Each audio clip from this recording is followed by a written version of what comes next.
actif, il faut aller plus que... Normalement, c'est 5 ou 6 ou 7. Voilà, donc là, on voit... Sur le rond 3, c'est Duplan Steve. Duplan Steve qui affronte Steinauer Kevin. Voilà, qui est un invité justement du club d'Einsiedeln. Et là, sur le rond 4, alors que les caméras sont tournées vers le rond 4, où les pas sont déjà commencés. Voilà. C'est le 19. Alors le 19, on a Cédric Cherpillot, donc un Vaudois qui est un non couronné. Donc voilà, contre... Je ne vois pas depuis où on est. Mais voilà, on est de retour sur le rond 3 avec Duplan, voilà. Steve et Steinauer Kevin. Donc Steve a fait 2 perdus ce matin, donc c'est malheureusement une mauvaise surprise pour lui qui est couronné fédéral. Donc il aura à cœur de se rattraper cet après-midi. Duplan Steve en culotte claire et Steinauer Kevin culotte foncée. Voilà, une attaque aux courtes. Voilà, non, il n'a pas pu donner parce que les épaules n'ont pas touché, mais là on voit qu'il est en très bonne position pour terminer le combat et gagner sur une note de 9,75. 10, il ne pourra pas. Alors il faudrait qu'il le ressoulève pour le remettre sur le rond directement. Voilà, je crois que c'est bon, effectivement. Ouais, ça en est terminé. Voilà. La première victoire aujourd'hui pour Steve Duplan. Alors peut-être qu'il a gagné, je pense, la 3e. Voilà, donc 2e victoire. 2e victoire. Fera plaisir à nos téléspectateurs vaudois. Le couronné fédéral à Zoug en 2019, Duplan Steve. Là, on a Sven Chartley qui a pris les prises avec Lagler Christian, donc c'est aussi un invité schwitzois. Donc c'est clair que les invités, quand on vient comme ça dans le canton de Fribourg, on va ramasser, on va affronter les meilleurs lutteurs. Il n'y a pas de cadeau pour les invités. On revoit la victoire de Duplan. Voilà, dommage, il n'a pas pu suivre pour un 10, mais bon. Quand on a un bon lutteur, on ne va pas le relâcher pour faire un 10, donc on va assurer la victoire. Voilà, 6 minutes de combat. Voilà, dommage. Bonne attaque de Sven. Donc Sven, c'est vraiment un lutteur en devenir. Il a une très bonne technique. Il vient du club de Chiètre. On compte sur lui pour les prochaines années. Sven Chartley avec l'accent. Chartley avec l'accent. Contre Lagler Christian. Ouais. Voilà, on voit qu'il attaque avec un court. Il y a le jeu de jambes, vous voyez qu'il est assez rapide, assez mobile devant. Et puis on a plutôt Lagler qui va, je pense, essayer de... Il a un gabarit un peu plus intéressant que Sven, donc il va essayer peut-être d'imposer la puissance puis d'attaquer. 2 culottes foncées. 2 culottes, sur ce coup-là, voilà. Ce qu'il faut savoir, c'est que dans nos petites fêtes de lutte, on n'a pas la distinction. C'est uniquement quand il y a la télé. D'accord. Des fois, on n'a pas trop l'habitude de mettre la bonne couleur. Voilà, vous avez vu les attaques au bord du rond, ça c'est aussi un peu une stratégie. C'est qu'au milieu du rond, parfois, voilà, là on a une courte. Vous voyez que l'arbitre a tout de suite demandé à ses 2 compères à la table pour voir s'il y avait un résultat, parce qu'il ne voyait pas. Puis apparemment ici, non, on n'a pas de résultat. Et on peut peut-être profiter de cette passe pour expliquer, il y a 3 juges. 3 jurys. On dit jury. 3 arbitres. Donc on a l'arbitre de rond, donc vous voyez bien que c'est lui qui dirige le combat, qui fait aller les lutteurs au milieu, qui vérifie qu'ils prennent bien les prises, la position de départ. Et puis les 2 arbitres de table qui sont très attentifs. Et puis c'est l'arbitre de rond qui va faire la proposition du résultat et de la note, mais il faut une majorité. Donc il faut que les 2 soient d'accord. Un arbitre de rond pourrait dire oui c'est gagné, les 2 de la table pourraient dire non mais non c'est pas gagné, on reprend le combat. D'accord. Voilà. Alors là, et dès qu'on sort du rond, on revient. Voilà, tout à fait, on revient. Depuis quelques années, on fait vraiment, on arrête le combat assez tôt pour pas qu'il tombe sur le gazon. Voilà. Lagler Christian, Chartley Sven. Alors on voit que c'est un combat assez ouvert quand même. On a eu plusieurs attaques des 2. Est-ce qu'il y a un favori qui se dégage sur le papier? Alors, le cœur aimerait que ce soit Sven. Non, Lagler, faut parler avec le corps, avec le cœur Christian. Je pense que Lagler a plus d'expérience, mais voilà, Sven a la possibilité, sur ce qu'on voit là, aurait vraiment la possibilité de pouvoir passer l'épaule et puis de le mettre sur le dos. Les 2 lutteurs qui se mettent en position. Voilà, donc là on a de nouveau un courte. Ouais, donc la courte c'est une des prises les plus connues. On voit que ça n'a pas passé, donc là maintenant c'est aussi à Sven de réagir en se disant il faut que je fasse quelque chose pour ne pas me faire prendre dans cette prise. Donc on va voir la suite. On voit que c'est deux lutteurs qui ne prennent pas très serré les culottes, hein, il y a un peu de mou avec les bras. Là, on verra dans l'après-midi, on a des lutteurs qui prennent très serré, et puis d'autres qui sont un peu plus sur la défensive quand ils prennent les prises. Quand vous dites serré, ouais, alors ça veut dire que la main gauche peut aller chercher vraiment derrière la cuisse. D'accord. Presque au niveau de la fesse. Et du coup, on peut tirer beaucoup plus fort et puis ça met plus de pression. Ouais, là, on voit que... Alors là, il n'y a pas eu de résultat parce qu'il a pu aller sur la tête. Il a fait le pont, qu'on appelle. Mais là, il est quand même en mauvaise posture. On va voir s'il réussit. Il essaye de... Voilà. Là, le but, c'est de sortir du rang et on recommence.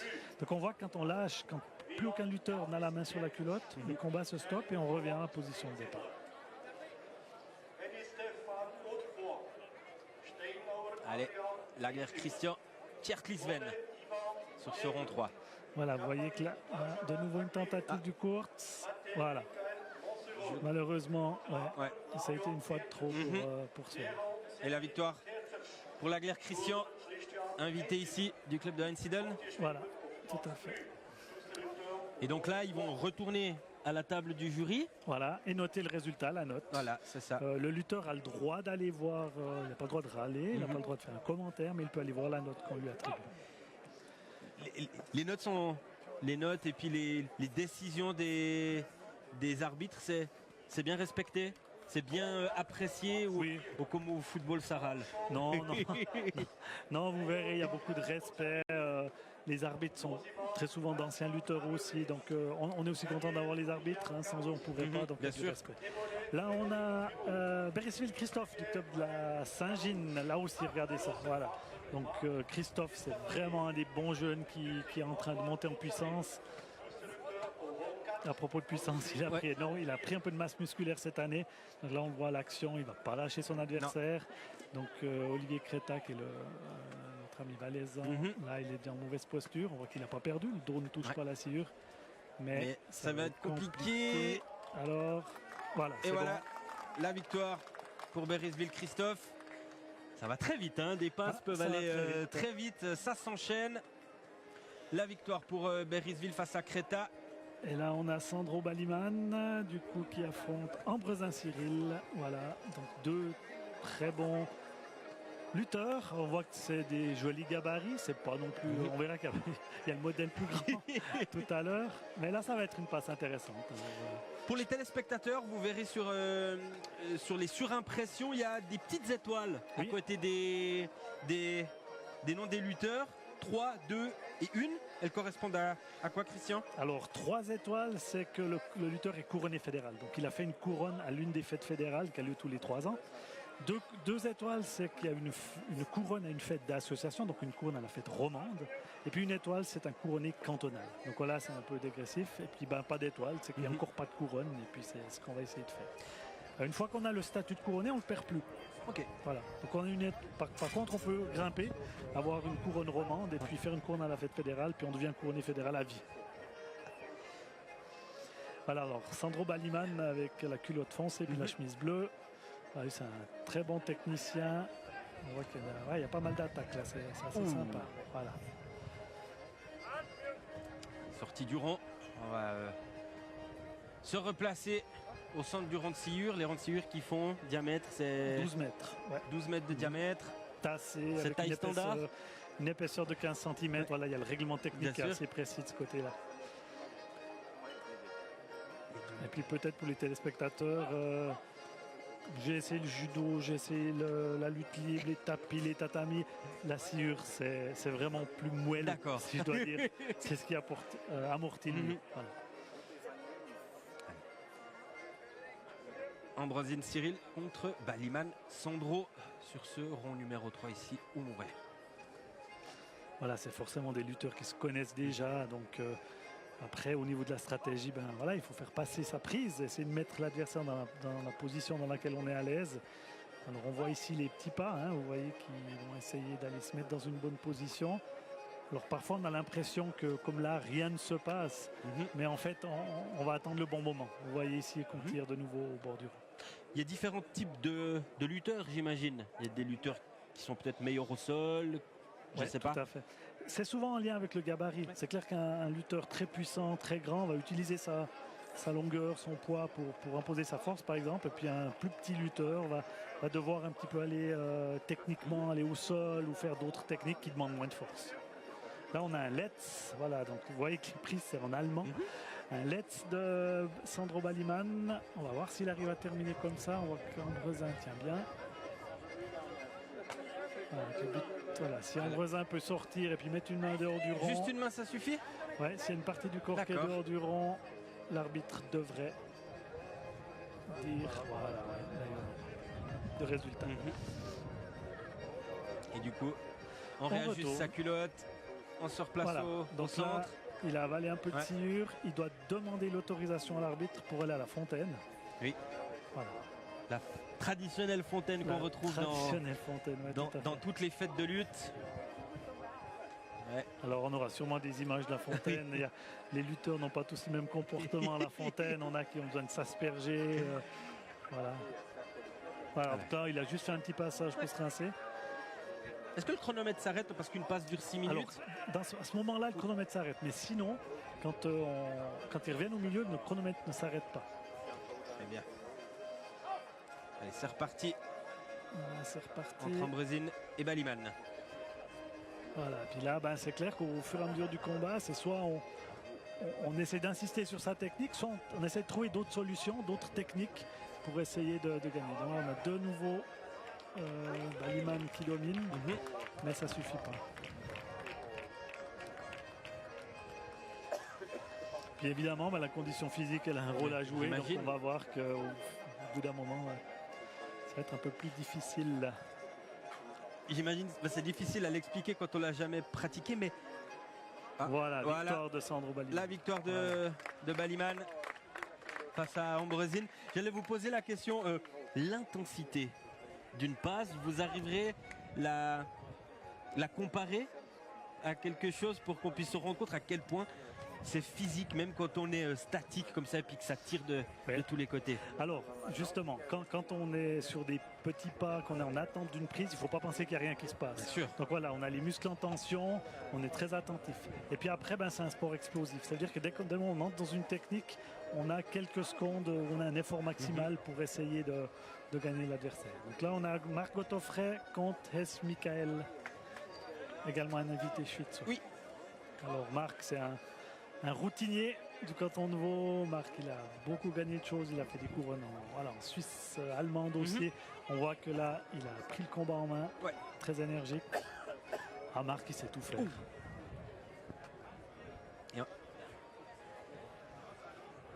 Pour ceux qui prennent l'antenne sur la télé, nous sommes en direct tout l'après-midi depuis la 96e fête cantonale fribourgeoise de lutte suisse, ici au Mouret. Gottofray Marc contre Hess Michael. Ça s'envole un petit peu autour de nous. Voilà, donc on voit ici que le combat peut continuer au sol. Alors c'est assez rare que les lutteurs vont à la fontaine. Là, on a 2 fois en 2 passes. C'est peut-être l'effet des caméras. C'est ça. Hein. Alors que sur d'autres ronds, il se passe aussi des passes. Ouais, on a Romain Schmitt, justement le jeune de notre club là, qui, sauf erreur, si je vois bien, lutte. Voilà, donc avec un adversaire à sa portée.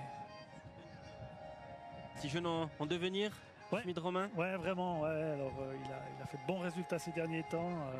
Il est 2003, donc il a encore le temps, mais voilà, un gabarit intéressant. Et puis, très motivé, assidu à l'entraînement, donc top. Et à l'image, Gottofray contre Hess. Voilà. Cherche de... Quelle est la technique? J'imagine il y a plusieurs techniques puisqu'il y a plusieurs lutteurs, types de lutteurs. On compte une trentaine de techniques de base, on va dire, et puis après pour chaque technique il y a des variantes, selon, comme j'ai dit avant, selon le gabarit. Alors après c'est de la tactique. On voit que là ils sont pas, ils essayent de lutter un peu à distance, ils ne sont pas serrés, donc du coup chacun essaye de prendre le dessus sur l'adversaire. C'est un ce genre de combat souvent peut amener vers une passe nulle. Alors, dans la lutte, quand on dit une passe nulle, c'est un match nul, enfin, c'est une égalité. Voilà. C'est pas que la passe était nulle. Voilà. Ça peut. Oui. Ça peut.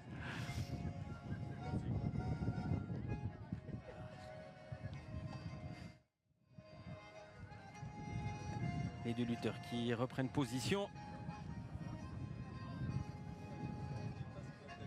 Et ça repart, voilà, ça tire. Donc, voilà, Marc, il va essayer d'aller crocher au Priens, qui est une prise assez un peu spéciale. Où on va s'approcher pour les crochets entre les jambes de l'adversaire, mais on voit qu'il n'arrive pas. Il y a une très bonne défense de S. Michael. Voilà, là, il faudrait trouver une solution pour Marc. C'est partir sur autre chose, sur une autre technique. Peut-être laisser venir aussi l'adversaire. Hein. On est toujours à défense. Contrer, ouais. Mais c'est clair qu'on prend un risque si on le laisse attaquer.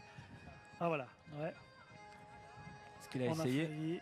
Donc S là qui a essayé, qui va tenter de tourner Marc. Mais bon, Marc au sol. Marc n'est pas né de la dernière pluie. Non. Là, non, il a beaucoup d'expérience. C'est très difficile à gagner au sol. Lutteur de Lausanne. Ouais, d'Échalon, lui qui vient d'Échalon. Qui est le fils du président de l'association romande de lutte suisse. Et puis on a un frère, Luc, qui est blessé en ce moment, mais qui est aussi un lutteur couronné. Alors que pour Hess Michael, vous l'avez dit, club invité ici au Mouret, le club de Einsiedeln, et qui vit à Rottenturm.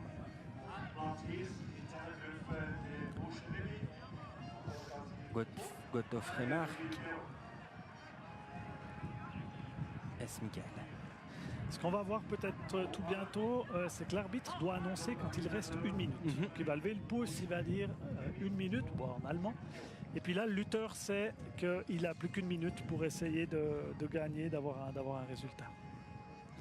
Donc le temps est géré par le chronomètre qui est dans la main de l'arbitre, du jury. Et c'est uniquement lui qui a le temps, il n'y a pas le temps à la table. Ça cherche des solutions. Oui, tout à fait. Hein, on essaye de trouver la faille. Voilà, mais là, on voit que les deux adversaires sont loin l'un de l'autre, donc c'est pas évident de pouvoir le basculer, hein, parce qu'on est sur un sport où il faut soulever ou tirer ou pousser, un peu comme, enfin, voilà, comme le judo. C'est comparable au judo, en fait. Et avant chaque prise, on se reprend la même chose, c'est ça, hein? Voilà, c'est la position de départ. Et là, l'arbitre vient toujours contrôler que la position est prise juste. Ah, dommage, Marc. Non, pas loin. Voilà, donc il va continuer au sol. Donc on voit que là, il va... Voilà, il met la tête dans la suture. Voilà, ça c'est une technique. Oh, joli. Voilà, bravo Marc, super. Il a bien enchaîné au sol. Donc, il a annoncé la fin, l'arbitre. Voilà, l'arbitre a annoncé, il n'a pas entendu. Mais... Et la victoire de Gotthof Remarque dans cette 4e passe face à S. Michael. On voit que Marc va, voilà, donc aura 3 gagnés et 1 match nul, donc il va vraiment monter dans le classement après la 4e passe. Si on revient un petit peu sur le palmarès de ces fêtes Cotona, la dernière c'était en 2019 à Heitenried déjà, et c'était Gapani qui s'était s'était imposé avec brio. Gapani avec, Benjamin qu'on retrouvera tout à l'heure. Voilà, on voit qu'il se prépare derrière le rang, hein, Benjamin. Exactement. Voilà. Donc ici prennent les prises, c'est Roland Kellin, aussi encore un invité. On a la chance d'avoir tous les invités sur ce rang. Avec Wieland Janis du club de Chiètre. Alors sur l'expérience, je pense que Kellin va gagner. On voit ici les deux tenues, donc peut-être on va profiter bien sûr de parler de ces deux tenues. Donc Kellin est un lutteur qu'on appelle gymnaste, donc il porte des habits blancs, t-shirt et pantalon blanc. Tandis que Wieland est en tenue berger avec pantalon foncé et puis une chemise de couleur. Alors c'est pas pour autant qu'il fait de la gymnastique. Exactement. C'est pas pour autant que qu'il est berger. Wieland est berger ou agriculteur ou je ne sais quoi. Non, alors ça c'est l'origine de la lutte parce que la lutte est née dans les alpages où les bergers, les agriculteurs s'affrontaient dans les vallées pour voir qui était le plus fort. On lançait la pierre aussi, par exactement. exemple. Et puis après, la lutte est arrivée dans les sociétés de gymnastique en ville, où on a aussi pratiqué la lutte et on a gardé en fait de cette histoire-là, on a gardé les deux tenues qu'on peut choisir. Vous étiez gymnaste. Gymnaste. Voilà. Allez, ça lutte au sol là.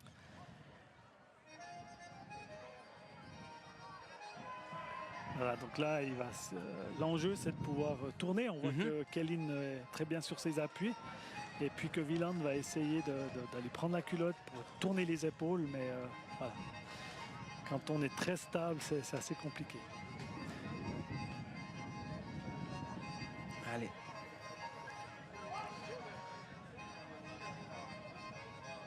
Voilà, peut-être une chance. Ça tourne. Voilà. Alors là, il va falloir passer par-dessus pour essayer de surpasser, puis justement de mettre l'adversaire au dos. Allez, la salute. Voilà, donc là l'intensité, elle est au max. Ouais. On ne peut pas se reposer. Non, on ne se repose pas. Voilà, je pense que la Kellin va tenter de sortir du rond. Donc voilà, on voit qu'il recule pour que l'adversaire arrête, l'arbitre arrête le combat pour recommencer. Voilà qui est fait. Allez, on se replace au centre du rond. Et on va se remettre en position.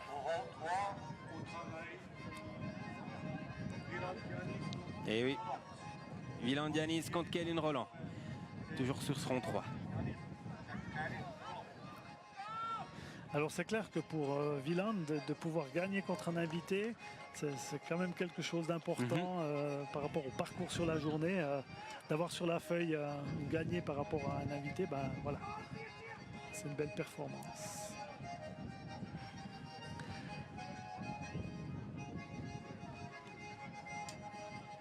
Les arbitres, comment ils sont choisis? C'est vous du club qui les met à disposition? Chaque club, on doit fournir un nombre d'arbitres. Alors, au maximum, il faut, comme dans beaucoup de sports, on manque d'arbitres. Et puis, si à l'autre bout de l'écran, il y a quelqu'un qui aimerait se lancer dans une carrière d'arbitre de lutte, on accueille tout le monde. Il n'y a pas besoin d'être lutteur. Alors, c'est vrai qu'il y a toute une série d'arbitres qui ont déjà fait de la lutte, mais ce n'est pas nécessaire.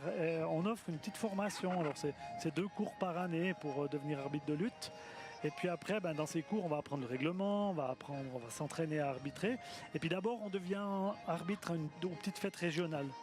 Et puis après, on est élu. Il y a une commission des arbitres qui va élire les bons arbitres, ceux qui fonctionnent depuis plusieurs années quand même, pour la fête cantonale, pour la fête roman. On devient arbitre roman. Et puis alors, le Saint Graal, bravo, super victoire là de Wieland. Oui, la victoire de Wieland Yanis.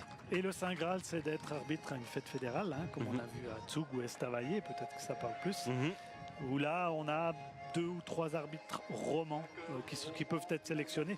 Donc voilà, c'est assez intéressant. Pour la prochaine passe, on a Stéphane Henny, donc Henny Stéphane du club de Haute-Broye, qui affronte Steinauer Adrian. Voilà, Steinauer est également encore un invité. Steinauer Adrian est, qu'est-ce qu'on va dire, le numéro 2. Aujourd'hui, derrière Schuller Christian, qu'on va voir tout à l'heure. Steinauer s'était fait remarquer en étant finaliste de la Fête du Lac Noir une année. Donc voilà, c'est quand même un lutteur qui a un joli palmarès. Comment vous avez choisi le club invité? Alors, là aussi, tout est réglementé. On doit être ami avec un club. Donc nous, on est la Haute-Saride, on est amis avec le club d'Einsiedeln, le club de Schaffhouse et le club de Münzingen. Maintenant, pour pouvoir l'inviter à une fête à Couronne, donc une fête cantonale, on doit avoir 5 ans, je vais dire 5 ans d'amitié. Ça veut dire que pendant 5 ans, on les a invités. Et puis Einsiedeln, ça fait maintenant des années qu'on les invite. Du coup, on a pu les choisir. Donc on fait une demande au fédéral d'invitation du club d'Einsiedeln. Puis Einsiedeln va répondre positivement ou négativement. C'est validé par l'association fédérale qui va contrôler qu'on ait ça. Et puis c'est tout bon. Ce qu'ils veulent éviter, c'est qu'il y ait des mélanges, que tout le monde aille partout. Voilà. Ça garde aussi le suspense lors des fêtes fédérales. Pas tout le monde s'est déjà affronté trop de fois. Allez, retour sur cette passe entre Henny Stéphane et Steinauer Adrian. Voilà, alors Henny, c'est un spécialiste du course. Lui, il va lutter en face toujours. Il ne va pas chercher à sortir des prises. Et en force. Et puis Steinauer, pour le moment, je pense qu'il a la force aussi, on voit, pour tenir en face. C'est un peu deux lutteurs qui ont la même lutte. Donc voilà, qui va réussir à passer sa prise en premier. Voilà, donc là, on a un crochet intérieur de Steinauer, mais Stéphane a pu se retourner.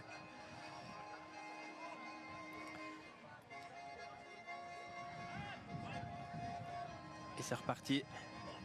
Voilà, on voit que ça prend du temps de prendre des prises. Alors ça dépend tout comment on veut prendre. Là, on va voir Donc on prend d'abord avec la main droite derrière la culotte et puis après on se tend en arrière et puis on va chercher avec la main gauche la culotte. Là on voit que c'est pas mal serré là. Hein. Voilà, de nouveau une attaque au crochet intérieur, vous voyez avec sa jambe. On voit que Steinauer est quand même un peu plus actif que Eddy. T'as sa contrat. Alors. Alors voilà, de nouveau une attaque.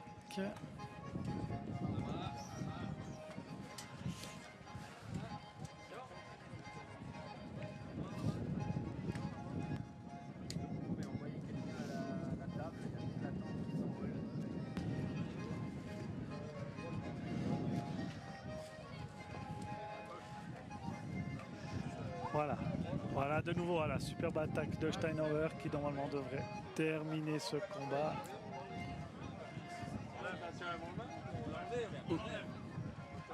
Oui.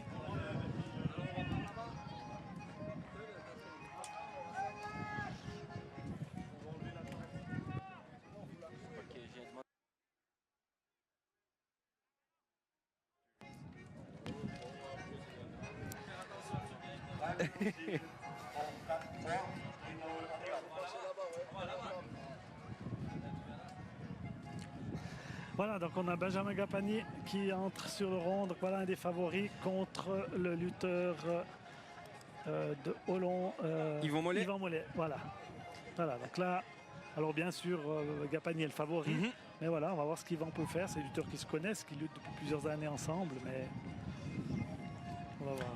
Gapani avec la culotte claire. Voilà, tout de suite le court. Tout de suite à l'attaque. Hein. Voilà, tout à fait. C'est un lutteur offensif, Benjamin. Ouais. Alors on voit qu'il laisse pas trop de répit et puis que Yvan va plutôt chercher le bord du rond.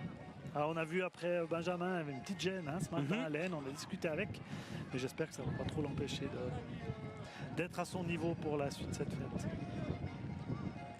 Gapani Benjamin, couronné fédéral à Zug, on le rappelle. Ouais, tout à fait. Voilà, de nouveau un court.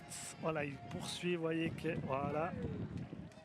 Non. Alors, les arbitres de table n'ont pas donné, donc là il faut qu'ils poursuivent. Au sol, voilà, c'est fait. Bravo, victoire.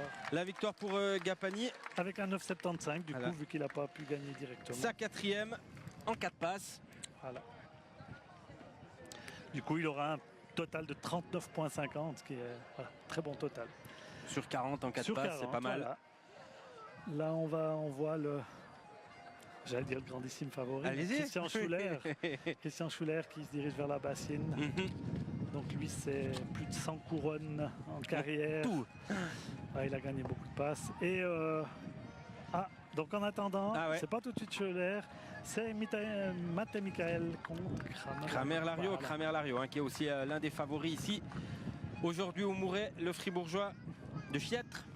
Oui, tout à fait. Donc ils ont déjà lutté 9 fois ensemble. Donc c'est des lutteurs qui se connaissent très bien.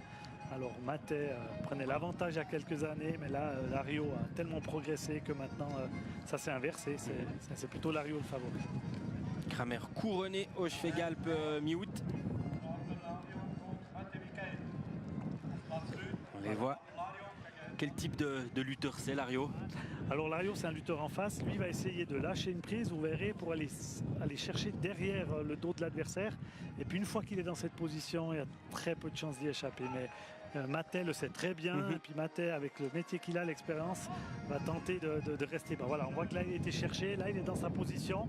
Donc Maté a choisi de lever. Donc c'est assez intéressant.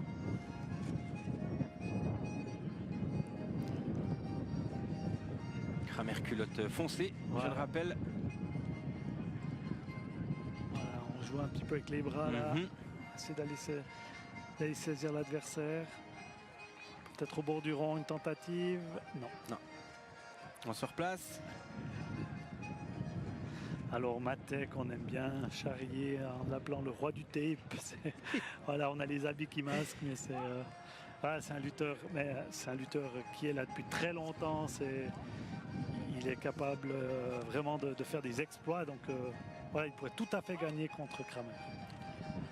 Le lutteur du Montsurol. Montsurol, ouais. C'est ça. Ouais. de Gingin. Voilà. Pour nos amis vaudois qui nous regardent. C'est assez intéressant parce que Kramer n'ose pas non plus attaquer. Voilà, vous voyez. Voilà. Aïe. Il a contré. Il a contré. Non, je crois que les arbitres n'ont pas donné, donc on poursuit le combat. Ça tourne. Voilà. Ah non, non, toujours pas. Voilà, Mathé, c'est clair qu'il ne va pas se laisser faire. Et puis on voit ici... avantage quand même pour... Voilà. Donc là, sur la tête, le dos ne touche pas.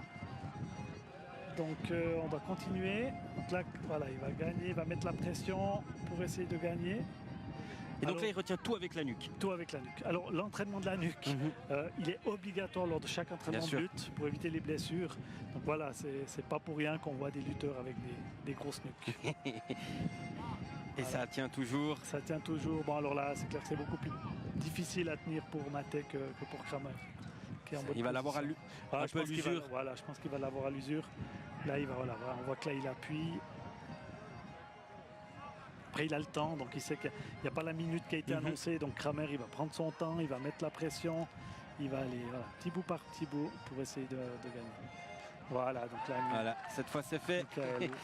Voilà, donc on voit toujours le bon esprit entre les deux qui se connaissent. Un petit mot encore avant de quitter le ring. Beaucoup de respect. On va peut-être pouvoir revoir la fin de cette passe au ralenti. Voilà. Voilà. Alors, on voit, ça tient sur la nuque. Voilà. Alors, voilà. J'anticipe déjà la suite parce que Schuller Christian, des fois, ça peut aller très vite. C'est ça. Face à Déron. Face à Déron, la surprise de ce matin, hein, 3-10. Donc là, normalement, Schuller ne devrait pas trop rencontrer de problème. Après, il ne le connaît pas du coup parce que... Ils n'ont jamais lutté l'un contre l'autre, j'imagine. Déron ne va pas souvent en Suisse allemande, donc du coup, on va voir ce que ça donne. Donc Déron, comme ils ont les deux culottes foncées, Déron avec la chemise Edelweiss et la moustache. Voilà. Et Schuller Christian, lui, du club invité d'Einsiedeln, l'un des grands favoris ici au Mouret.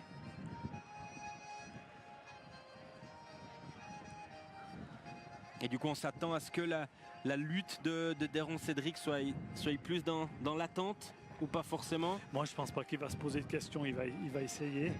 Après, on va voir comment Schuller va réagir. Il n'a peut-être pas conscience que Déron, il est assez puissant quand même. Voilà, c'est parti.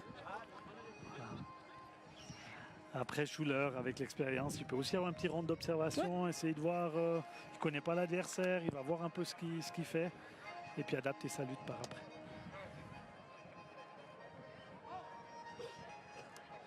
Voilà, Vibraken, joli, magnifique. C'est fait, un 10. Un 10, ouais. Il est tombé sur les deux épaules directement. Voilà.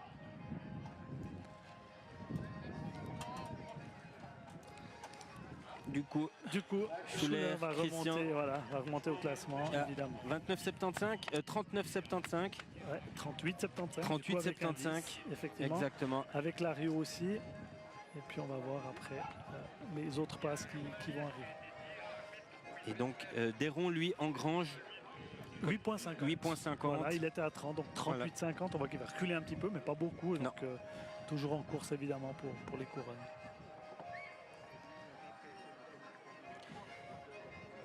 Et sur le rond 4. Ouais, alors on a Pascal Piemontesi. Voilà, ça lutte sur le rond 4. Le lutteur de Lausanne, le policier, avec un gabarit très très intéressant.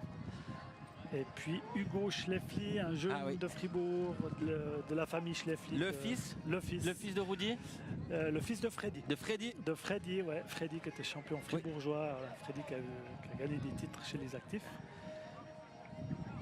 Voilà, là, on voit qu'il y a... Présent ici, comment ils ont été choisis? Alors, comme j'ai dit avant, la fête cantonale, on va ouvrir les inscriptions à tous les cantons de la Romandie.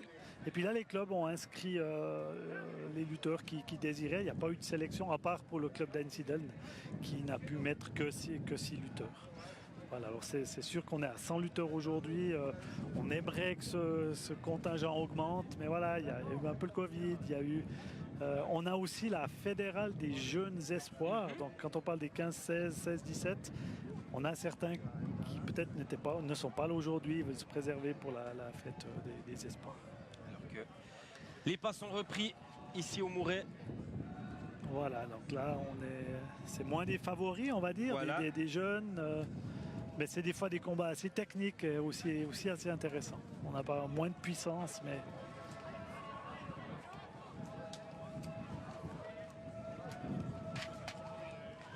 ça souffle ici au Mouret. oui. Pas de pluie, mais le vent s'est levé. Alors, qui lutte sur ce rond? On a le 93. Donc 93.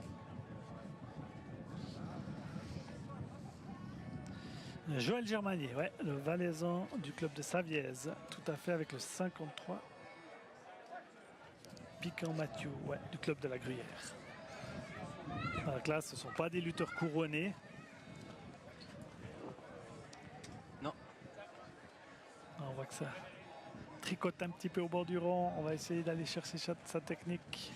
Vous le voyez, vous, que c'est des lutteurs qui ont moins d'expérience que ceux qu'on a vus avant? Ouais, tout à fait. Ça se voit? Ouais, ça se voit parce que le lutteur expérimenté, au bout d'un certain niveau, on va moins essayer de, comme je disais avant, tricoter. On va se mettre dans sa position parce qu'on a ces techniques plus que rodées. C'est presque des automatismes au bout d'un moment pour essayer de battre l'adversaire.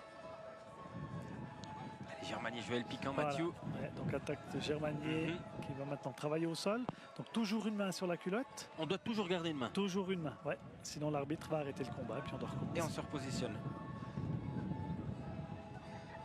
Voilà, le but c'est de bloquer l'adversaire au sol, soit les hanches, soit les épaules, et puis après d'essayer de tourner l'adversaire. On entendait avant Monsieur Colli, responsable du bureau des prix, du stand des prix. La lutte ne veut pas, j'allais dire, se professionnaliser, même s'il y a des lutteurs qui commencent à être professionnels, on va pas se mentir, mais elle ne veut pas de sponsors, de marques, de prix en argent. C'est vraiment codifié, ça. C'est codifié, la lutte veut essayer de rester le plus propre possible, on va dire ça comme ça. Donc c'est quand même un sport traditionnel, alors j'insiste sur sport, mais on peut mettre traditionnel derrière. C'est pas toujours évident d'amener de grandes réformes dans la lutte, effectivement. Mais c'est pour garder le sport sain. Vous voyez, alors, on a parlé de publicité longuement avant cette fête. Bien sûr. Donc les téléspectateurs, on pourrait lancer le défi de pouvoir voir un logo quelque part. Donc il n'y a pas de publicité qui sont vues depuis les ronds de sciure, ça c'est très important. Il n'y a pas de publicité sur les habits des lutteurs encore évidemment. Donc tout est bien réglementé. C'est facile du coup à trouver des sponsors? Oui, quand même. Alors, en sachant qu'ils n'auront peut-être pas forcément la visibilité qu'on peut avoir sur une autre manifestation. Alors ça surprend. Donc, quand on va trouver des sponsors, c'est vrai que ça surprend. Mais moi, j'aimerais mettre ma bâche, mon véhicule, mon article publicitaire bien visible. Puis là, on leur dit que non, c'est pas possible. Après, on a du succès. Enfin voilà, on a aussi des sponsors qui répondent favorablement parce qu'on véhicule de jolies valeurs, le respect. Voilà, on va pas râler sur l'arbitre. Donc ça plaît aussi aux sponsors. Après une fête fédérale, c'est presque plus une... Oui.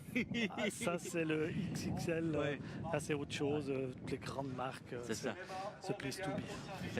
Fête fédérale qui se déroule tous les 3 ans et la prochaine, du coup, l'été 2022, du côté de Bâle-Campagne à Prattel. Exactement, Prattel.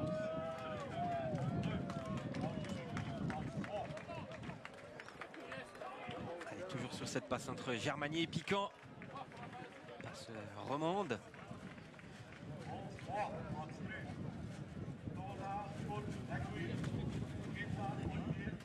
Le vent qui souffle ici. Vous disiez le météo idéal pour lutter. Pas trop chaud. Tout à fait, parce que quand il fait trop chaud, voilà, c'est l'effort est aussi bien sûr. Suivi ça, non, ça va bien. Quand il pleut, voilà, on n'annule pas, on n'attend pas, sauf tempête, on va pas arrêter les combats. Donc ici, c'est assez idéal. Bon, ça souffle un peu. Oui. Les lutteurs ne vont pas sentir ça. On voit que la sciure ne s'envole pas non plus. Ça. Elle est mouillée justement pour rester. Allez, on revoit la victoire. On enchaîne déjà avec le prochain combat, donc le numéro 74. Jaco Ismaël face au numéro 59, Périsset Valentin. Du club de La Veuvez, voilà. Châtel-Saint-Denis. Ça fait plaisir, le club de la Veuvez avait très peu de lutteurs ces dernières années, et puis c'est en train de... Il y a un grand travail qui est fait par les entraîneurs, les dirigeants, puis c'est un club qui redevient assez important, et puis ça fait toujours plaisir d'avoir des clubs qui tournent, comme on dit. Voilà.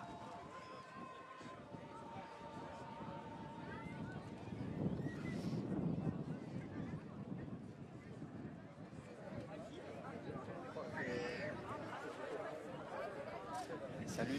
Voilà, une victoire ici, donc on a eu un gamin. Alors un gamin, c'est quoi? Voilà, gamin, on va aller crocher la jambe de l'adversaire, serrer très fort et puis pousser en avant. On voit que là, il y a une victoire. Voilà, on essuie le dos, hein, ça, toujours tout traditionnel. Voilà, tout le monde connaît ce geste. Ouais. Qu'on fait en compétition. Bien hein, sûr. On ne fait pas à l'entraînement parce qu'on devrait le faire un petit peu tout le temps. Souvent. Voilà. Et la victoire du 74. Benoît Heger, donc un jeune de notre club avec la culotte claire. Culotte claire, Benoît Heger, Heger Benoît. Voilà, Heger Benoît qui est le fils de notre couronnier fédéral. Donc. Heger Bertrand, seul couronnier fédéral de notre club, la Haute-Sarine. Donc on va voir Benoît ce qu'il peut faire contre cet adversaire. Heger, culotte claire. Voilà, donc il lève, joli, super, bravo. Ouais. Magnifique. Jolie courte de Benoît. Bravo, et la victoire éclair. Benoît. Alors vraiment moins de 30 secondes, je pense. Ouais. Moins de 30 secondes pour cette victoire de Heger Benoît. Donc on voit que parfois ça peut aller très vite. Donc quand on est lutteur puis qu'on attend son tour et qu'on se chauffe, qu'on se prépare au combat, ben, ça peut aller très vite comme très lenttement. Avec 3 passes nulles et on attend 15 minutes ou tout à coup 3 fois 30 secondes. Allez, on le revoit. Alors, donc là, il va lever Warschwung, charger sur sa jambe et puis après accompagner avec sa main pour faire un 10. Une magnifique prise. Magnifiques images, magnifique technique et cette victoire pour Heger. Le club de Haute-Sarine, on parlait avant des différents clubs du coteau de Fribourg. Combien de lutteurs, un peu l'histoire de votre club? Alors l'histoire de notre club, ça a démarré à Trévaux. Donc la Haute-Sarine, c'est une petite région.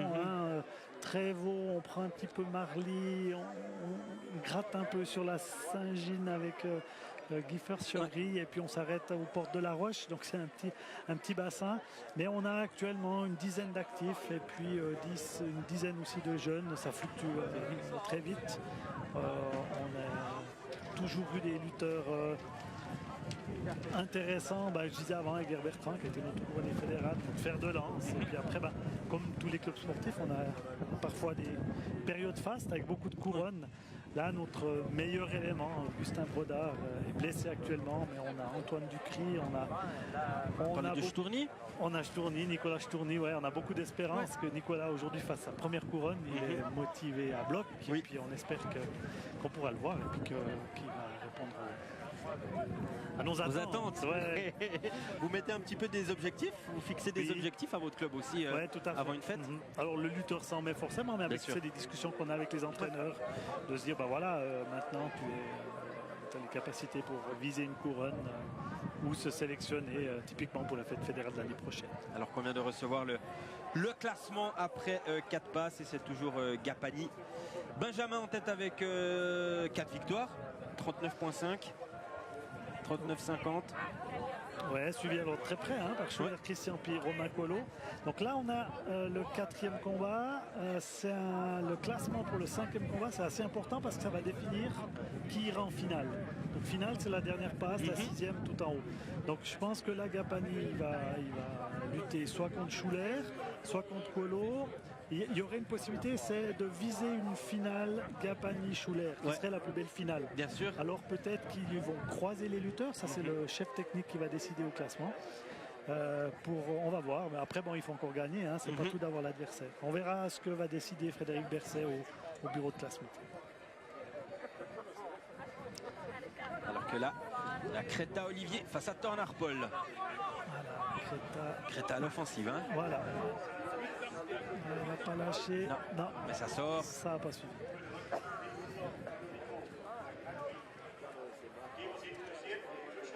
les replace au centre du rond de sciure. On voit que l'arbitre se rapproche toujours pour bien contrôler la position. Puis après, il va reculer pour avoir une vue d'ensemble du combat. Ça peut aller très vite d'un côté de l'autre. Les mains positionnées sur la culotte. Culotte en toile de jute toujours? Ouais, toujours, très solide.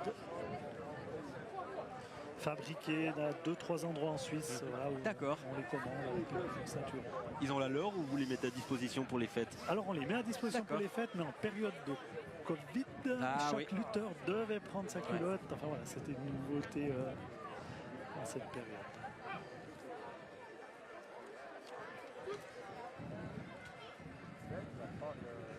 C'est reparti. Ça cherche la position. L'arbitre donne un bon. Gouet en allemand qui lance le combat. Les arbitres parlent en allemand? Non, français, bon ou good, mais ok, ils peuvent le dire en français ou en allemand. Après, on a parfois sur les 3 jurys, pas tout le monde est bilingue, donc il faut communiquer, mais on trouve une langue. On se comprend dans le monde de la lutte. Voilà, je pense qu'on arrive à se comprendre. Tout à fait.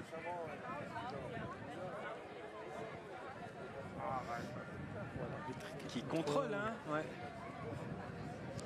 C'est réglementé, on n'a pas le droit d'aller prendre trop loin, on n'a pas le droit de prendre voilà, il y a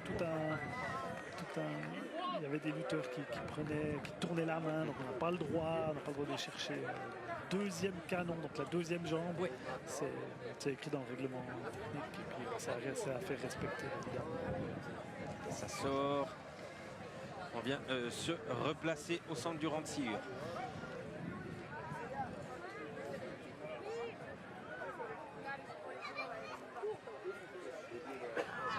Voilà. Et l'on aura le Gouet. Et ils peuvent lutter. Voilà, donc de nouveau une attaque courte de Cressier. De Creta. Creta, pardon. On a un contre de Tornard qui a pris la jambe. Ça c'est intéressant. C'est un petit peu 50-50. Non. Pas pour cette fois. Voilà. Courte. Chasse-pied, non. Ça suffit pas. Ça sort. Creta de Bramois, qui est le leader de l'association valaisanne depuis quelques années. Et Paul Tornard de Botrans, Club La Gruyère.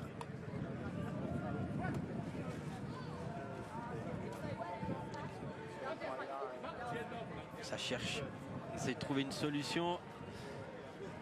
Creta avance et Tornard recule, donc on arrive souvent au bord du rond et le combat est, ma foi, haché. Mais ça, c'est un combat typiquement, s'il se termine par un match nul, qui donnerait la note de 8,75 et pas 9. Ouais. Voilà, il faudrait vraiment qu'un des lutteurs domine, fasse beaucoup plus de prises pour obtenir la note de 9. Je propose que l'on regarde la fin de cette passe avant de faire un petit tour par nos annonceurs et la publicité, avant de revenir ici au Mouvray. Encore une tentative. Ça cherche et ça recule. L'arbitre aurait la possibilité d'avertir Tornard qui refuse un peu le combat, qui recule. C'est une possibilité qu'ont les arbitres de faire une première remarque et puis même d'avertir si vraiment un lutteur ne veut pas combattre. Et puis on pourrait aller jusqu'à un avertissement qui enlève un quart de point au combat. Alors vous n'êtes pas dans sa tête, mais pourquoi il lutte comme ça, vous pensez? Il va chercher le contre. Je pense qu'il attend. Il n'est pas bien dans les prises. Voilà. On voit qu'il contre. Ça va pas. Il est pas. On voit qu'il attaque quand même. Donc c'est pas. Il n'est pas totalement sur la défensive.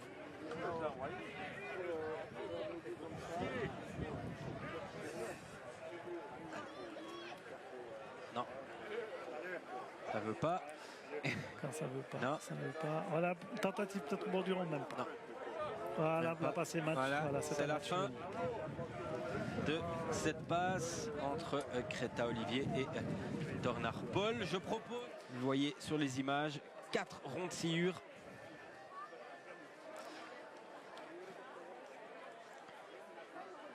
Et sur le rond 3, le rond principal.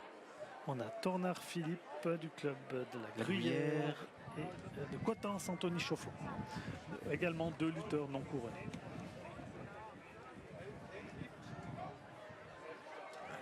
Cherche des solutions. Victoire de Duplan, Éclair. Ah oui. Voilà. Sur rond 4. Ouais, sur le rond 4, victoire de. Donc on voit que Duplan il est en train de revenir par l'arrière. S'il gagne le dernier combat, il pourrait avoir une couronne. Malgré ces 2 défaites du matin. Mais de là à le retrouver en passe finale. Non, voilà. Ouais, il a perdu trop de points. Ouais. Oui. Voilà, Duplan Steve, couronné à Zoug il y a 2 ans. Allez, Chaufflon, Anthony, Tornard, Philippe, famille de Paul. J'imagine les 2 de Botrans. Alors je sais pas. Selon ma liste, ils sont les 2 de Botrans. Voilà, il y a de fortes chances. Je vous avoue qu'il faudrait vérifier. Paul de 2001 et Philippe de 2004. Qui est l'un des plus jeunes. Ouais.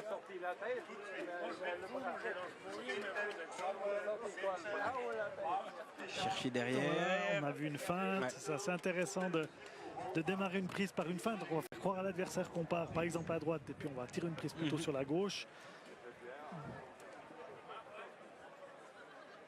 Parce que c'est pas toujours évident d'arriver dans sa prise principale et puis dès qu'elle passe comme ça, il faut déséquilibrer l'adversaire.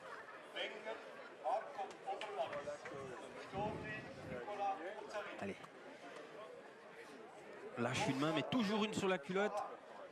Tout à fait. Donc c'est la technique de Chaufflon de lâcher la main et puis d'essayer d'aller prendre, voilà, de lever Horschwung et puis de basculer.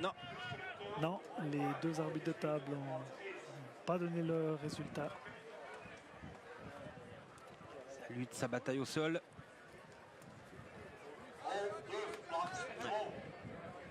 On continue la lutte au sol. On va essayer d'aller prendre la culotte pour faire une technique et puis évidemment l'autre va empêcher d'aller prendre. On voit qu'il a sélectionné. Ah voilà, là on a eu affaire à une manchette.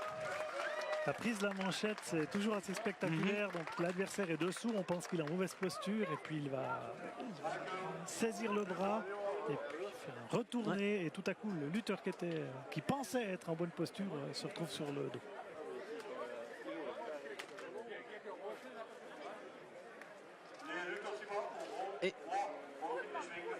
Et au rang 3, on va retrouver de nouveaux lutteurs.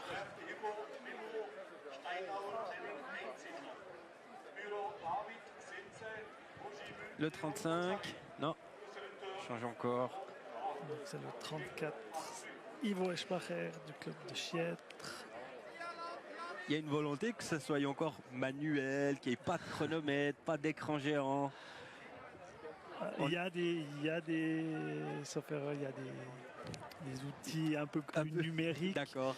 Il y a l'association bernoise qui avait travaillé avec un système, avec des tablettes qui envoyaient les résultats. Là, on est encore avec des feuilles. Ouais. On voit le petit bloc en bois sur la table.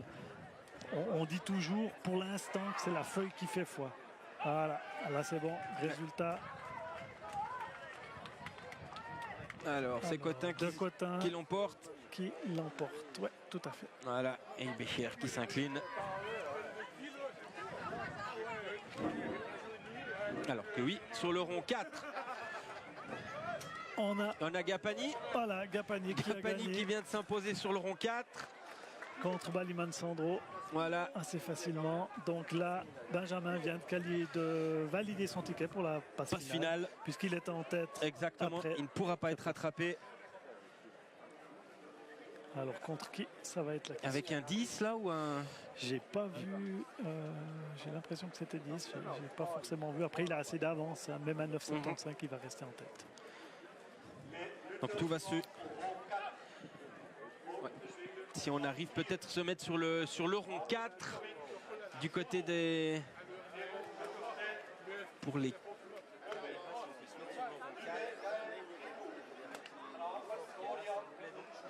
Voilà à l'antenne. Schuller Christian. Contre Wieland.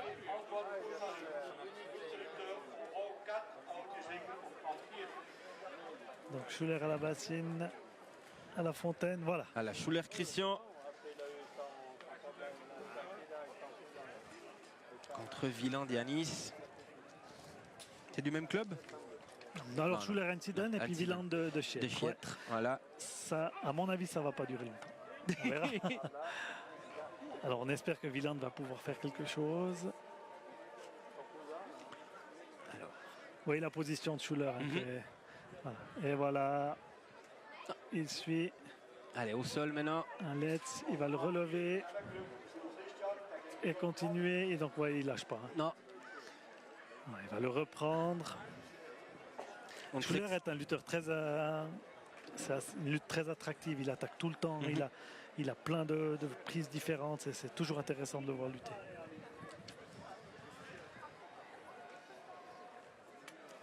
Oui, Schuler-Christian, culotte claire. Wieland-Yanis, culotte foncée. Donc là, Schuler. Et puis on a Colo-Romain hein, qui est à égalité de points. Donc on verra après si Colo... les places pour la finale, c'est Gapani. Et puis c'est entre Schuler et Colo. Donc on verra. Alors, on verra si Schuler. Schuler aurait intérêt à faire un 10 s'il veut être sûr de pouvoir aller en finale. Alors, non, toujours pas là. Toujours pas. En tout cas, pas pour le 10. Elle a sa bataille au sol. Est-ce qu'il va le terminer? Est-ce qu'il va essayer de le lever pour faire un 10?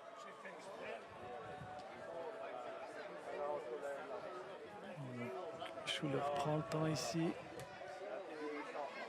Ah, il le lâche. J'ai l'impression qu'il vise la note 10. C'est toujours prendre un risque de lâcher le lutteur pour le reprendre pour un 10. Parce qu'on peut se faire contrer. On peut avoir une petite seconde d'inattention. Allez. Part aux courtes. Il va le reprendre. Donc là, il peut facilement terminer. Ouais. On va voir s'il vise le 10. Il faudrait le relever. Pour le refaire basculer qui tombe sur les deux épaules en même temps. Exactement. Voilà, pour rappel. Voilà. C'est ce qui a été fait. Alors, grand suspense. Est-ce qu'il y a la note 10? Alors. Il faudrait un petit micro chez les arbitres. Voilà. J'ai l'impression que Schuler est satisfait. C'est bien possible. Il a l'air. Note 10. On va peut-être rester sur le rond 4. Oui. Puisque Kramer-Lario affronte Piemontesi-Pascal. C'est un combat très intéressant avec beaucoup de puissance. Alors chez Kramer c'est sûr. Et puis Piemontesi, vous voyez le gabarit, c'est un lutteur assez imposant. Kramer est le favori. Piemontesi a du métier. Il ne va pas se laisser faire. C'est très intéressant. Kramer culotte claire. Oui. Et Piemontesi culotte foncée. Allez.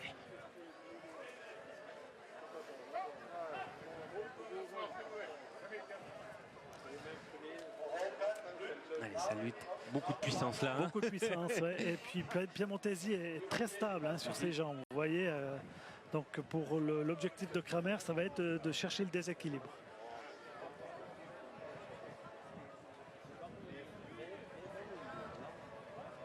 Et on se remet en position. On va récupérer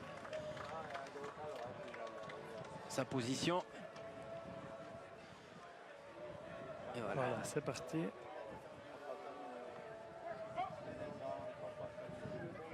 Est-ce qu'il y a encore une possibilité pour Kramer de passe finale? Ça sera... Alors si Schuler a fait un 9,75 et que Kramer gagne à 10, il serait à égalité. Puis après, c'est le bureau de classement qui choisirait qui va en finale. D'accord. On voit que Kramer va gentiment aller se placer dans sa position, mais Piemontesi est assez long. Il y a plus d'allonge, donc pour aller le chercher, c'est un peu plus compliqué. Donc on voit qu'il y a évidemment pour la lutte beaucoup de force, de puissance, mais pas que. On croit qu'il faut seulement avoir des gros biscottos. Il y a la technique, il y a le mental, il y a évidemment beaucoup d'éléments qui font qu'on est un bon lutteur.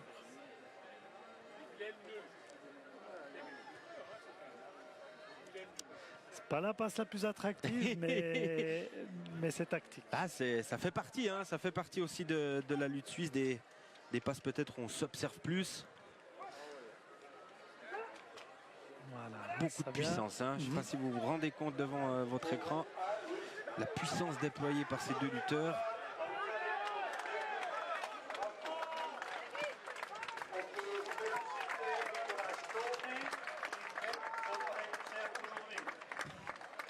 Stourny qui s'est imposé et qui fête son anniversaire sur le rond 2, le rond 1 pardon. Et là on est toujours avec Kramer contre Piemontesi. Allez. Pas de faille en tout cas jusqu'à présent. Les lutteurs. On voit que Piemontesi avec sa main devant, hein, il bloque les hanches de Kramer qui est limité justement dans ses actions. Donc Stourny avec une victoire, on voit qu'il a un très bon score, donc il va lutter pour la couronne, pour sa première couronne. Voilà, ça nous réjouit. Ça c'est excellent pour le club de Haute-Sarine. Ouais, tout à fait. Et qui fête son anniversaire aujourd'hui. Alors là, Lario va essayer d'aller travailler au sol. Donc, vous voyez, il coince la tête. Il va essayer de lever les hanches pour faire basculer le corps. Alors, Piemontesi ne fait pas 38 kilos. Mais il arrive quand même. Mais il arrive quand même, voilà. Et puissance. Voilà, tout à fait. Maintenant, il va essayer de faire basculer et de faire levier avec ses hanches pour que le dos de Piemontesi touche le sol. Non, on voit que ça n'a pas joué. Donc Lario va partir de l'autre côté. Voilà, vous voyez qu'il y a un travail qui est fait au niveau des bras. Lario n'abandonne jamais. Là, quand il est dans une prise, c'est jusqu'à la fin. Là, c'est quasi impossible de se libérer. C'est très difficile. Ouais, il faudrait qu'il puisse sortir la tête, parce que tant qu'il a la tête, il est coincé. Après, ça paraît violent. On a l'habitude d'avoir la tête dans la sciure. Je rassure les téléspectateurs. Alors, deuxième tentative. Donc, il va essayer d'aller crocher à la jambe. Mais voilà, Pascal a une nuque. Oui. Il a une nuque. On va en rester là. Il a une nuque. Voilà. Alors, Lario. Et non, ça n'a pas fonctionné. Alors, le lutteur va sortir. Pas l'air tellement satisfait, Kramer. Kramer, il est seulement satisfait quand il gagne. Ouais, pas évident là, par exemple pour Piemontesi qui a passé toute une période au sol, la tête dans la sciure, de reprendre et il n'y a pas de pause qui est possible, hein, il n'y a pas de time-out. Kramer va repartir de plus belle, j'ai l'impression. Profiter de ça, hein, profiter de la fatigue de l'adversaire. Du manque de lucidité après 3 minutes la tête dans la sciure.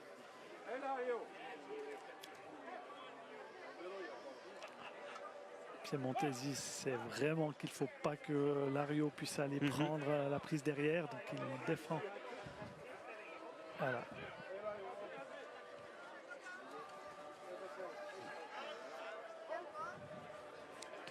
Trouve toujours pas de solution du côté de Kramer. Alors, Kramer est couronnier fédéral, donc on est dans une... voilà, il est dans la catégorie la plus haute. Bien sûr. Pour Piemontesi, c'est pas forcément une mauvaise nouvelle de faire un match nul contre Kramer. Mais pour Kramer, ça serait une contre-performance. Ça serait une contre... Alors, Piemontesi fait partie des meilleurs lutteurs de Suisse romande, mais maintenant Kramer vise la finale, la victoire, toujours le plus haut. Donc lui, voilà, il va pas se contenter d'attendre. Allez, on se remet en place. On va gentiment arriver au bout de cette passe. En termes de temps, 6 minutes.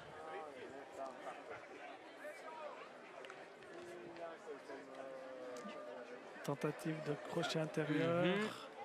On voit que Kramer travaille beaucoup. Voilà. Passe nulle. Passe nulle. On s'en arrête là. Alors, il pourrait y avoir une différence de note ici. On pourrait donner la note 9 à Kramer qui a vraiment essayé et puis la note 8.75 à Piemontesi qui a plutôt été sur la défensive. Comme il a été plus offensif, il a tenté, on peut le récompenser. Tout à fait. On peut le récompenser.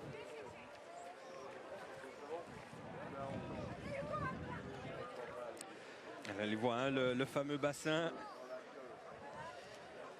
Alors on n'a pas vu Romain Collot, ce serait intéressant de savoir ce qu'il a fait en 5e passe. J'essaie de voir si je le vois se préparer. Est-ce qu'il a déjà lutté avec son kawaii bleu d'habitude? Est-ce qu'il est là-bas au fond? Ouais, il est là-bas au fond. Voilà, on va discuter. Ouais. Je ne sais pas s'il a déjà lutté. En tout cas, il n'a pas les culottes, donc sûrement qu'il a déjà fait. Alors, s'il a fait un 10, il sera à égalité avec Christian Schuller pour la participation à la finale pour affronter Gapani, Benjamin. Donc là, on est toujours sur le... On peut rester sur la 3. Sur la 3. Et on peut aller sur le 3.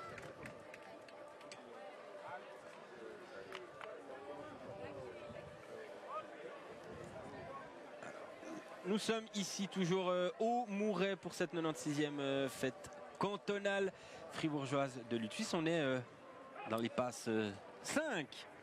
Dans la passe 5.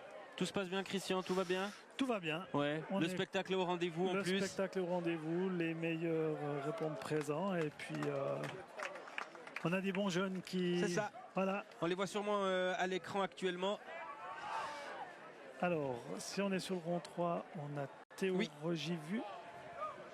On est sur le rond 3. Voilà, qui est un jeune lutteur. Joli lutteur qui va... Non, on n'a pas le numéro de l'adversaire. Il y avait le 17. Schleffly Hugo, c'était 17. Alors, c'est pas lui, c'est Puro David. C'est Saint-Ginois contre Théo Rogivu. Alors, Théo Rogivu contre Puro. Puro, culotte claire. Tentative de crochet intérieur. Et ça marche pas. On reprend. Et c'est pas Hugo Schleffly. Non, il y a une erreur dans les numéros. On a dit c'était...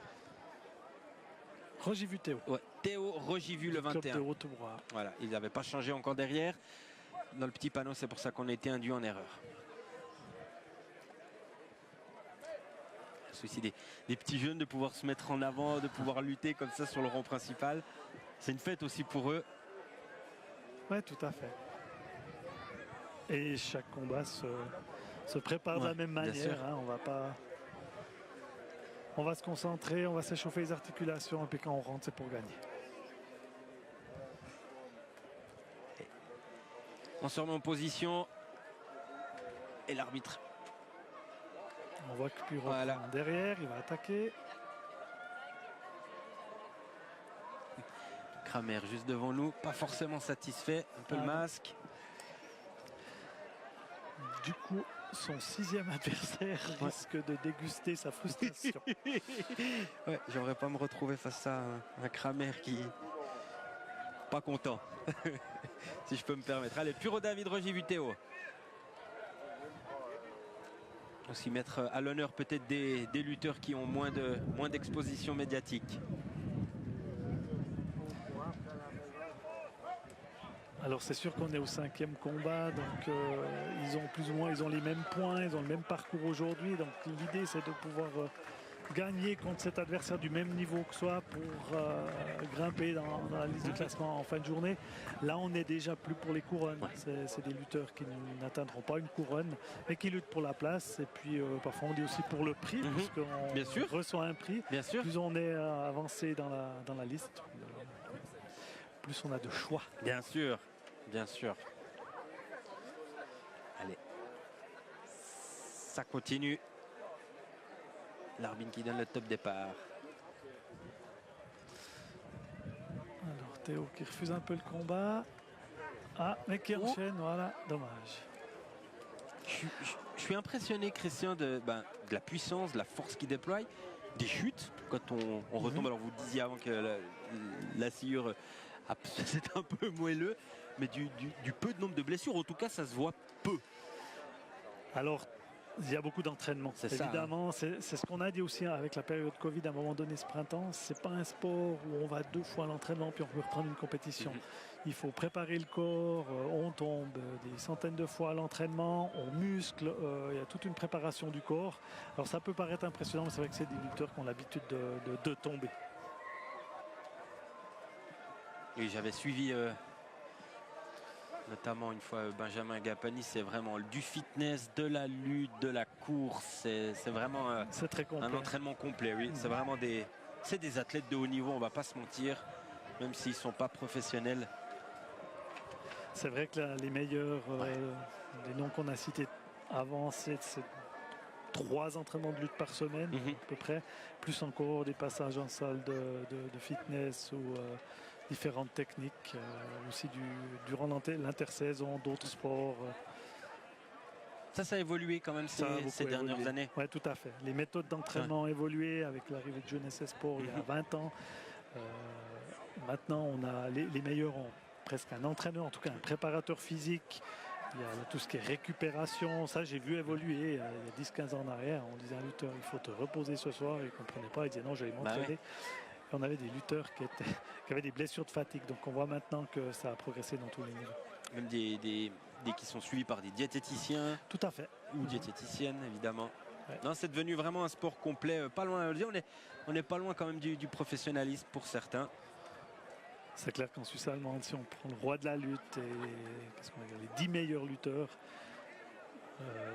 ce sont des stars en Suisse. Et puis, ils s'entraînent vraiment de manière professionnelle.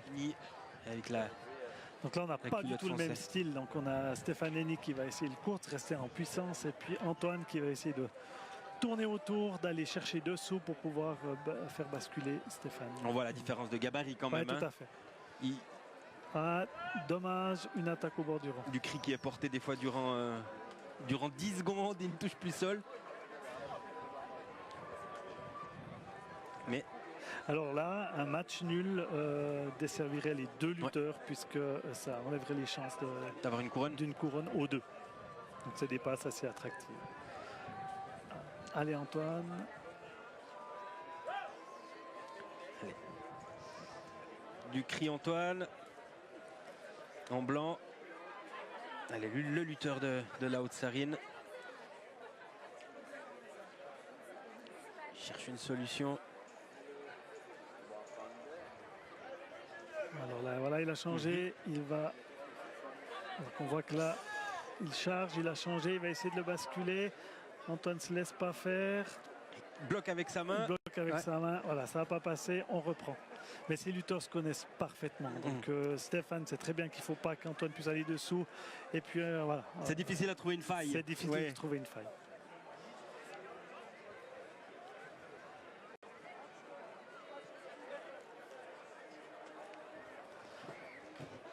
Donc là, le règlement, comme on a 8,75 pour un match nul et 8,50 pour une défaite, ça vaut la peine de prendre un risque pour essayer de gagner.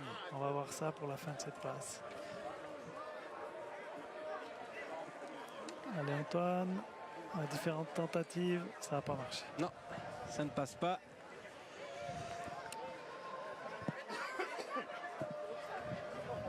Allez, on se remet en position.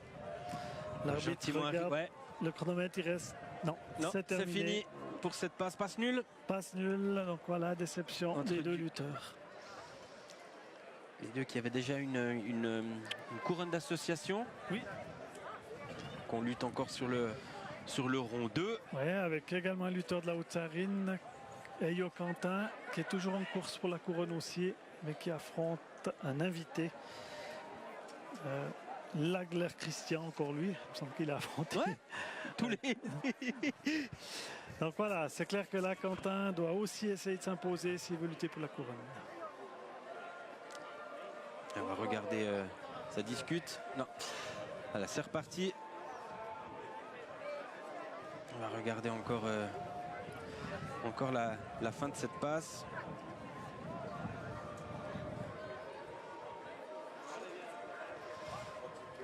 Alors une tentative de courte, ça n'a pas marché. Non.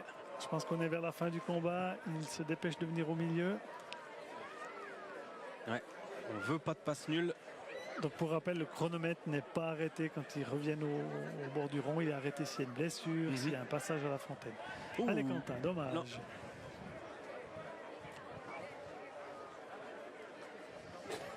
On revient se replacer.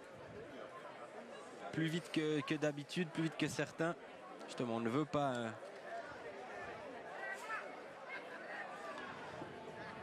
on ne veut pas une passe nulle. Alors on voit qu'ils sont éprouvés physiquement. Ils sont moins précis dans les mouvements. Passe nulle, de nouveau un match.